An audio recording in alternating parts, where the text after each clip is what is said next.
Now we're going to turn to that polling about the investigations into former President Trump.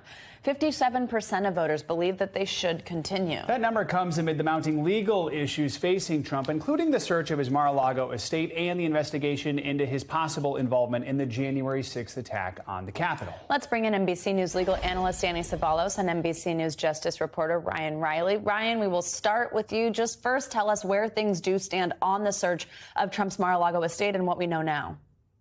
Yeah, so we're now 2 weeks out from the search, which is tough to sort of calculate because it seems like it's been a long time. But after those 2 weeks, last week, NBC News reported that there's this FBI filter team that is going through all the information that they collected. So that's how they sorted out the passport. They found Trump's passports that weren't relevant to this search, and those were returned.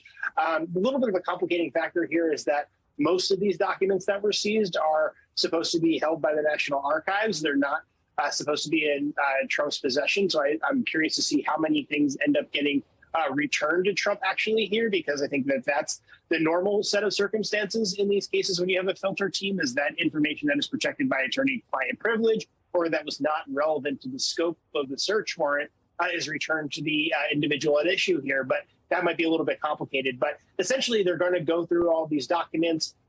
Trump's team has made this claim that they're going to ask for an outside team to sort of do this process, but they're pretty far. The FBI is pretty far into this process already. So the idea of a special master coming in at this point doesn't necessarily seem all that likely, given how deep that they are already into the search process. If they had wanted that special master, that was something they probably should have asked for immediately after the search warrant, Savannah. All right. So, Danny, on Friday, the former Vice President Mike Pence, he told reporters he did not take any classified information when he left office. How significant is an assertion like that from the vice president? It's significant if you are still one of the people out there residing under a rock who does not know that the president or the vice president cannot take documents from the White House, that they are covered by the Presidential Records Act. But otherwise, what is between the lines in Pence's statement is more of a, look, I didn't take any documents. Trump might have done that. I mean, you can read that as an inference just from what he's saying. He isn't saying, hey, leave Trump alone. Hey, it's no big deal. He could have said things like that, but he didn't. And that goes a long way towards saying, look, I complied with the law as I saw it. Whatever Trump did over in the Oval Office or in the West Wing, I have no idea. And I think that's a very significant non-statement that you can draw inferences from. Right, absolutely. Ryan, let's bring you back in here. And I actually want to switch over to the January 6th investigation. First, I want us all to take a listen to what Congresswoman Liz Cheney said when asked if Pence would testify in front of the House committee. He has clearly, as he's expressed, concerns about executive privilege. But I also think that when the country has been through something as grave as this was, everyone who has information has an obligation to step forward. So I would hope that he will do that. So you think we'll see him here in September in this room? I would hope that, well, I would hope that he will understand how important it is for the American people to know every aspect of the truth about what happened that day. Ryan, what do you make of those comments from Cheney?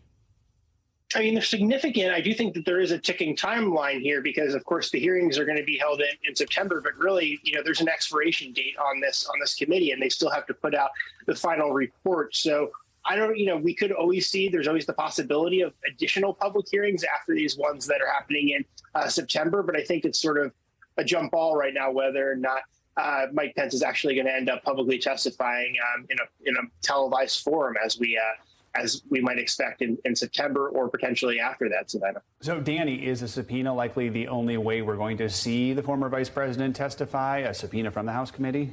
It's the only way, but it's not necessarily a successful way. In other words, just because Pence may be subpoenaed doesn't mean he's going to show up. There are a number of different ways he might oppose the subpoena, and if he does, he can run out the clock, just like Ryan described. There is a ticking clock on this committee's work.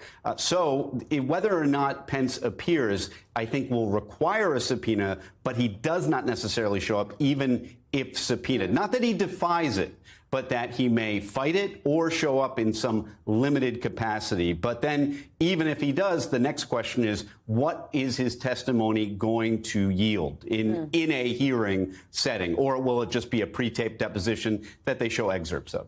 Absolutely. Danny Cevallos, Ryan Reilly, thank you so much. Thanks for watching our YouTube channel. Follow today's top stories and breaking news by downloading the NBC News app.